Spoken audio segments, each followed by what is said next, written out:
Welcome to the Podcast Lab, your go-to space for raw conversations, curious questions, and inspiring stories from around the world. Whether you're here to learn, laugh, or just listen in, this is where ideas take shape and voices come alive. Ready to dive into fresh perspectives and thought-provoking discussions? Let's get started. This is the Podcast Lab. Subscribe now and never miss an episode. Hey everyone, and welcome back. Are you ready to unlock your true potential? I know I am. Well, today we're taking a deep dive into the fascinating world of mindset. Yeah. We're going to be exploring how our beliefs, those thoughts we have bouncing around in our heads, Right. can actually shape our abilities and our achievements. It's really incredible how powerful our minds can be. Okay, so set the stage for us. What exactly do we mean by mindset? I feel like that word gets tossed around a lot. It does. It does. It's definitely a buzzword these days. But at its core, mindset is really like the mental framework through which we view the world. So it's like a lens we're looking through. Exactly. And that lens colors how we interpret everything. Oh, interesting. Our experiences, our successes, our failures, you name it. Okay. So if we're talking about different mindsets, I'm guessing there are some lenses that are like kind of blurry, and then others that are crystal clear. You got it. Okay. Our source material for this deep dive is a script that breaks down these different mindsets into two main categories: fixed mindset and growth mindset.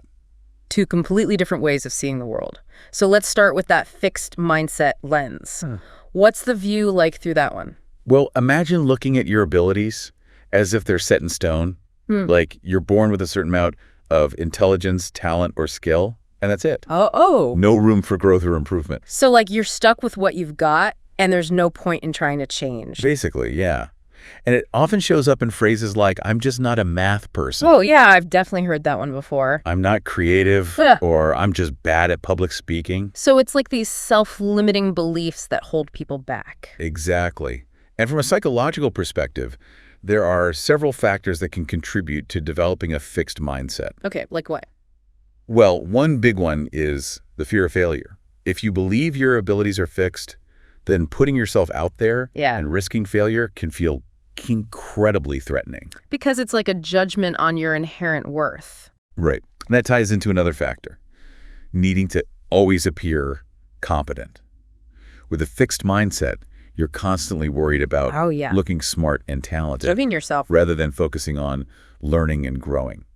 And that makes sense because, like, if you believe your abilities are fixed, then every mistake feels like a confirmation that you're not good enough. It is. It is. Yeah. And even how you were praised as a child can play a role. If you were constantly told you were smart or talented, Oh, interesting. without any emphasis on effort or hard work, you might develop the belief that your abilities are innate and not something you can develop. So it's like you're getting praised for who you are, not what you do. Exactly. Which is, that sounds nice on the surface. It does. But it could actually set you up for a fixed mindset down the line. Unfortunately, yeah. It can be very limiting in the long run. Okay, so that's the fixed mindset lens. Now, let's switch over to the growth mindset lens. What does the world look like through that? It's a much brighter view, I'd say. With a growth mindset, you see your abilities as constantly evolving and expanding through effort, learning, and persistence. So instead of I'm not a math person, you might say. I'm not a math person. Yet. That's a game changer right there. It is. That little word yet implies that you have the potential to grow, change, and that learning is an ongoing process. It's like with a growth mindset, you see challenges as opportunities to learn and failures as feedback to help you improve. Exactly. It's about embracing the journey of learning and becoming the best version of yourself. Wow, this is making me think about all the times I've held myself back because of those I can't do this thoughts. It's like I was looking through that fixed mindset lens without even realizing it. I think we've all been there. But the good news is we're not stuck with the mindset we have. Ooh, tell me more about that. We can actively cultivate a growth mindset, and that's what we're going to explore next. Okay, so how do we ditch that old blowy lens and upgrade to the high-definition growth mindset? Well, the source material outlines 3 powerful strategies to help you do just that. And they all revolve around changing your relationship with challenges and setbacks. I am so ready for this. Yeah. Let's dive into those strategies. All right, let's do it. The first strategy is all about challenging your inner critic with curiosity. You know, that voice in your head Oh, I know it well. that loves to point out your flaws and whisper doubts in your ear. Oh, believe me, mine's practically shouting sometimes. Right.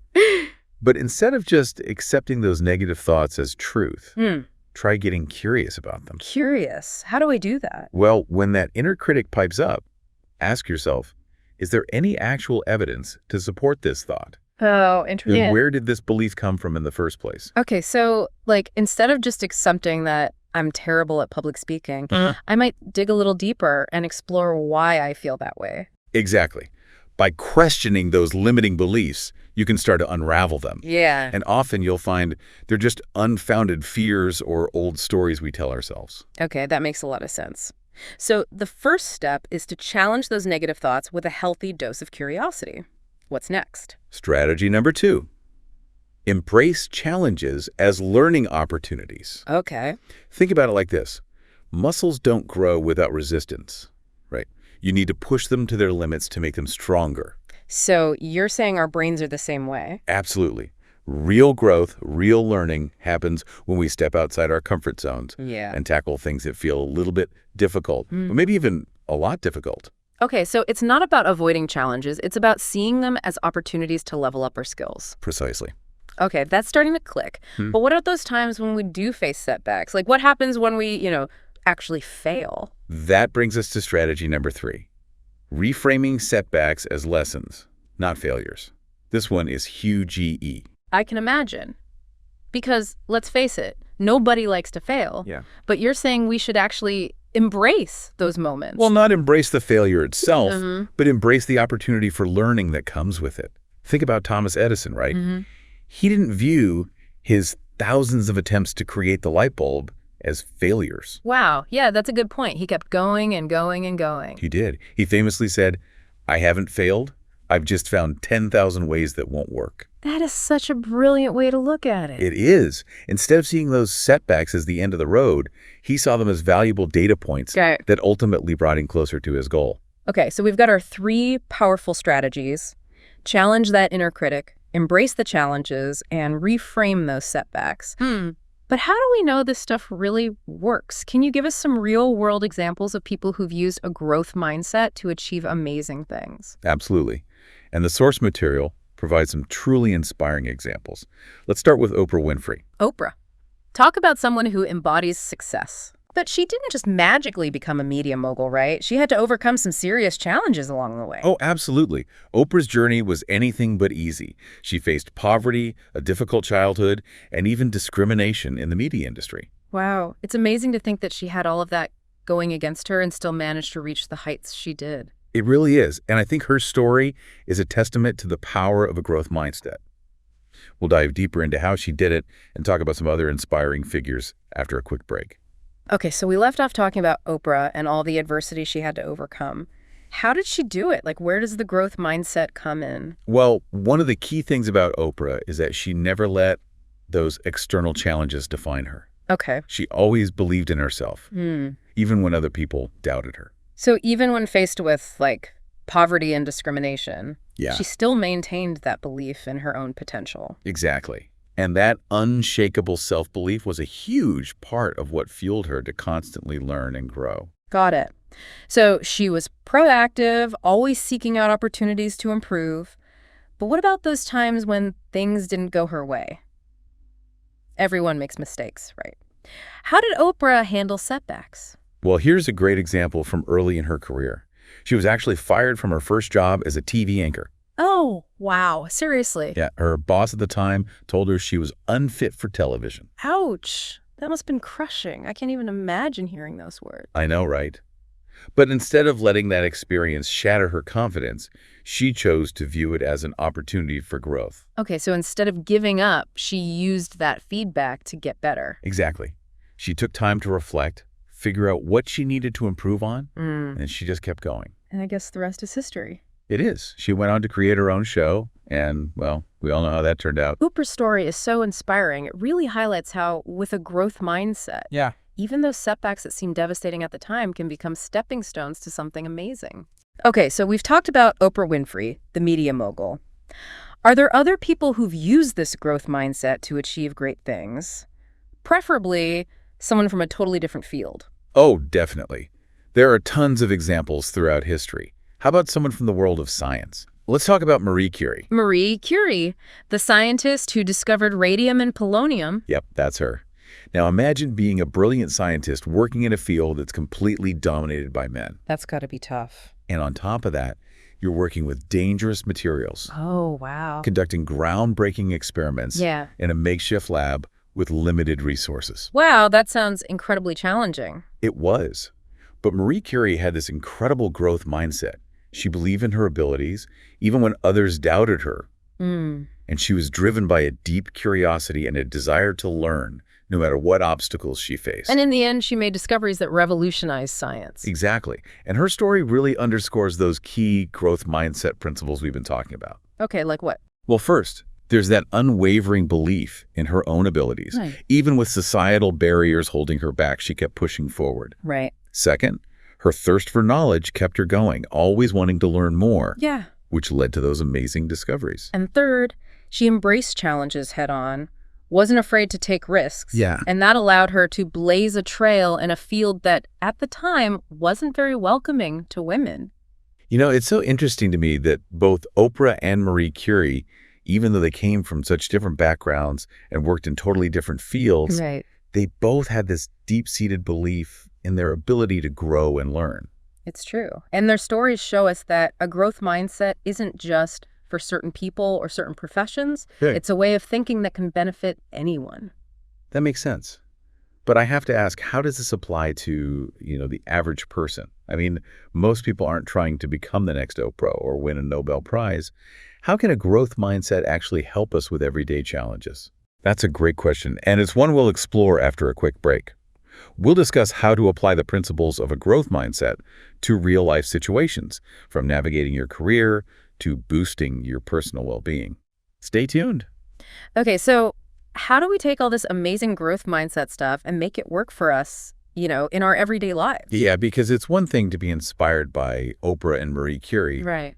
but how do we actually put these principles into practice? Exactly. So where do we start? Well, one of the most effective things you can do is to start small. Okay.